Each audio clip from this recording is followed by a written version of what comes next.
But I realized only now that actually that was the start of me going on a treadmill, going on that hamster wheel that was getting faster and faster and faster. I was really pushing myself to succeed and reach goals, and I don't know why, but I was very driven. And I have to say, my writing career got pushed kind of to the back burner, except at one point I went back to Dublin, and a friend of mine introduced me to an editor of a paper. And he, I don't know why, but he asked me would I write a couple of articles, and he asked me to do a couple of interviews. Again, I'd never, ever done anything like that in my life. I said, okay. Now I was working full time and delivered. And he said, you could make a good writer. And he said, if you're prepared, I could train you, or we can train you at the paper to be a journalist. But I still felt Dublin was quite enclosed and small, and I really wanted to get back to London. So sadly, my writing got pushed to the back burner, and I perhaps wasn't having as much fun. It was all about work. But the good news, as I say, was I went back to my old passion, which was sport and health and fitness. And I applied for a job at a health club. I went in there as a deputy general manager, and I loved it. Now, the hours were still long, and I still worked weekends. And that's where I met Chris, who I've rechristened my superhero. So we're now in the early 90s. And Chris and I met in 94, and we got married in 96.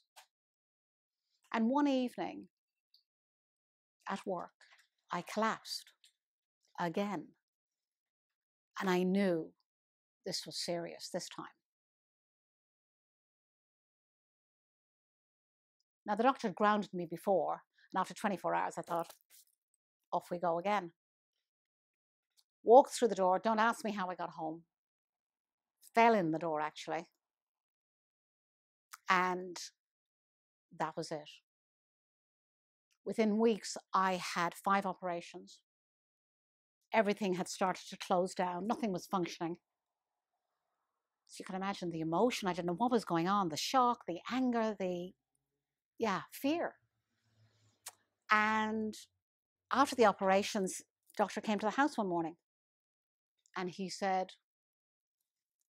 I really want you to listen now to what I have to say. Please don't fight me on this, because if you work with me, we'll find a way to manage it. And he said, you have ME. And I'll explain ME. Has anyone heard of ME? Yeah.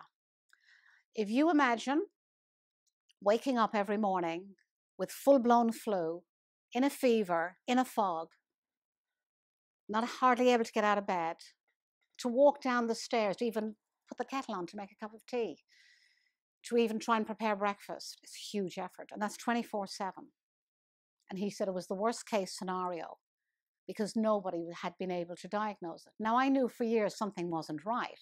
But me, ME, I'm sorry. And I said to him, I don't have time for this. He said, I think you're going to have to give it all the time it needs. A few weeks after that, he actually diagnosed as well, where I had been suffering with really bad pains in all my joints, muscles, all the nerve endings, everywhere. And the diagnosis was fibromyalgia. And of course, I didn't realize then, we need energy to sleep. We need energy to eat. And I went into total meltdown, and I went into total denial, and I refused to accept how I was. So 3 years passed, and I would be lying in bed in the morning as Chris was heading to work, and he'd come home in the evening, and I was still there. It was just I don't know, it was just in this gray fog. And then one morning I realized that actually there was no magic wand. There was no fairy godmother who was going to come along and say, yeah, I can sort this out for you. I had to do it. I had to take responsibility. But the one good thing through all of this, those 3 years where I was able to do so little, is that suddenly I picked up a pen and notebook again. And I don't know how, words just came flooding out. I couldn't write them down fast enough. Now, I've never been trained to write poetry, but it seemed like I was formatting and had the foundations within 10, 15 minutes of a poem. And then within 2 or 3 days, there was actually a complete poem. Ah, what a sense of achievement. So I had a start, a middle, and an end. That gave me a lot of hope. And at that point as well, I decided that I had to take control. So I researched everything on fibromyalgia, everything I could find on ME. But even though I was eating healthily, my immune system was shot to pieces, so nothing was being absorbed. So it was all about, and it's still to this day, I adhere to a really, really strict regime. So it's about rest time, uptime, how I eat, the times when I have the energy to write. And that's how I started. And also I started to use, everything was organic and natural. I used to say, if I can't put it on my face, if I can't eat it, it doesn't go on my skin. And what I eat has to be really clean food. And then I started to use natural supplements that supported my system. But nothing really changed. And then Chris appeared home one evening with tickets for Southwest Turkey. Well, I went into total panic. Southwest Turkey, why would I want to go there? We'd never been, I couldn't even pack a suitcase, never mind get on a plane. And I don't know how. Well, we did. And we got on the plane, I arrived. It was a 4.5-hour flight. It took me 5 days just to recover from that flight. On the 5th day, for the first time in years, there was that much energy. And Chris almost carried me on his back and threw me into the sea. And you know, within 10, 15 minutes, I felt different. I can't begin to describe it. I just felt better than I had felt for years. So by the 15th day, it was about that much energy. I was relaxed, I was smiling, I was laughing. And I said to Chris, gosh, if I can have that much energy after 15 days, what would happen after 7 weeks, 2 months? So what I did was, armed with my notebook and pen. Now remember, it was a very different culture, Eastern culture, different way of living and thinking. And this was this Western woman, not a clue of the language, nothing. So I had to learn. So I had my pen, I had my notebook, and a friend of mine gave me a word processor, little word processor. And the first time I went out, I stayed 7 weeks. And within 7 weeks, I really managed so well. It was amazing. And we were 500 meters from the sea. So every morning I'd go slowly down to the water and I'd just feel amazing afterwards. And then I'd go and write. And I wrote 6 poems in 7 weeks. And that was just, that felt good. And I started to write short stories then. But then, now we're in the first time we went was 2001. And I said to Chris, what about we start to spend more time out in Southwest Turkey? And that's what we did. And the first year we spent time at the beach, but then things changed then. We moved up to the mountain. Well, I've never thought of myself as a mountain girl with sheep and goats and chickens and scorpions and snakes. But we were 2,000 feet up a mountain in a village that hadn't changed for about 150 years and surrounded by pine forests. And all I would hear is birdsong. It was just magical.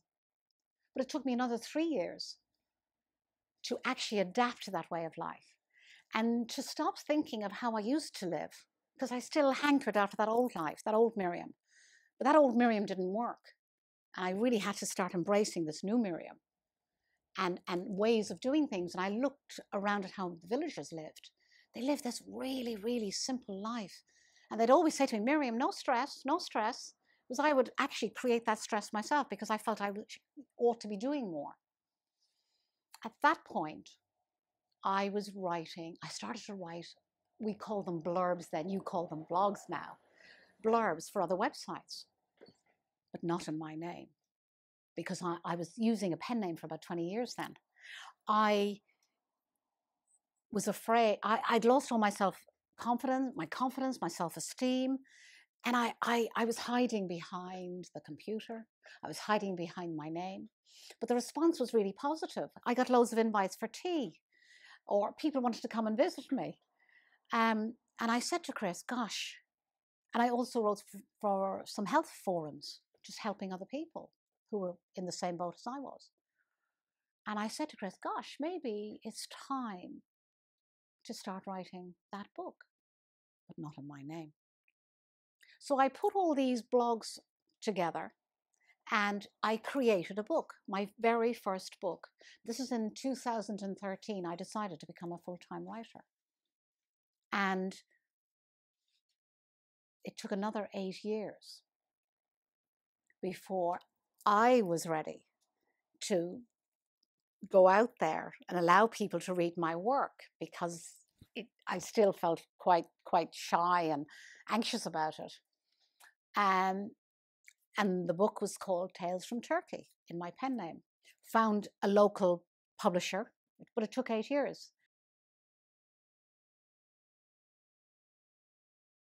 Having lived in the darkness, in the wilderness, and isolation all those years, to suddenly be thrown onto a stage in front of 140 people,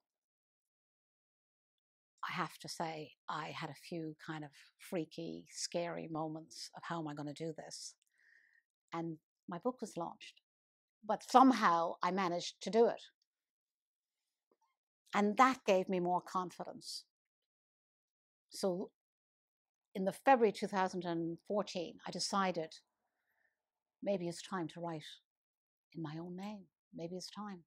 Step onto the stage and be Miriam McGuirk. So I went back into my cave and I started writing. And 8 months later, I signed a contract with a new publisher. Small publisher, local independent publisher in Kent. And in June 2015, I stood as Miriam McGuirk with my first book, Shattered Dreams and Scorpions at Midnight, A Search for Sanctuary. And the response, I have to say, I was blown away by it. The people responded to the book. And then 6 months later, a pocket full of inspiration, which is a lot of the wisdom, I suppose, I took from the main book to this. So that was 6 months later. And as I said earlier, I'm now on my 4th book.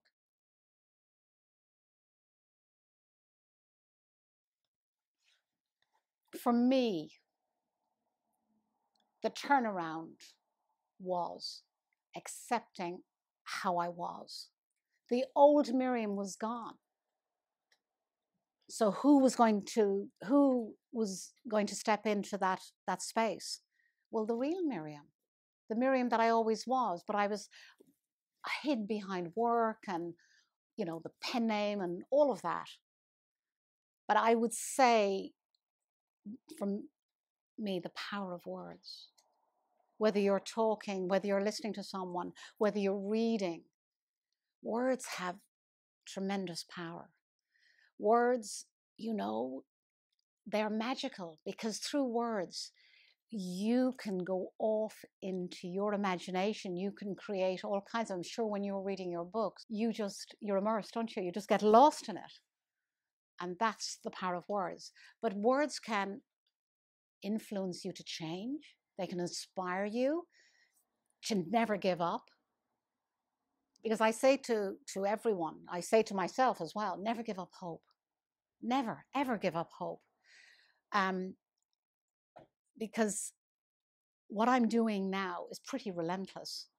And if you had, again, said to me all those years ago that I would be writing because I had to learn how to be in business again. I had to learn what being an author is in 2017, because you have to run it almost like a business, although I'm not in a writing business. But also learning about social media.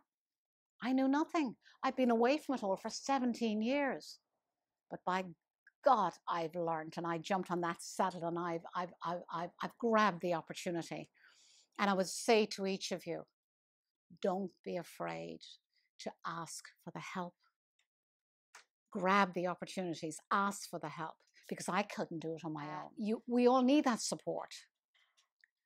And I would say as well, and that's sometimes I get very tired, and I say, you know what? I only ever wanted to publish one book, and here am I in my fourth. I've done my time. Out of here. And then something will happen, and I'll go back, as I call it, my writing cave, or someone will say something, or I'll get inspiration to write. Whoosh, off I go again. But I would say the most important thing, whatever you do, enjoy it, have fun. And if you are passionate about something and you are focused and you can visualize it, chances are you're going to make a living out of it. Chances are you're going to make an income out of it. But I will say again, never, ever give up. Ever give up, and keep asking for that help.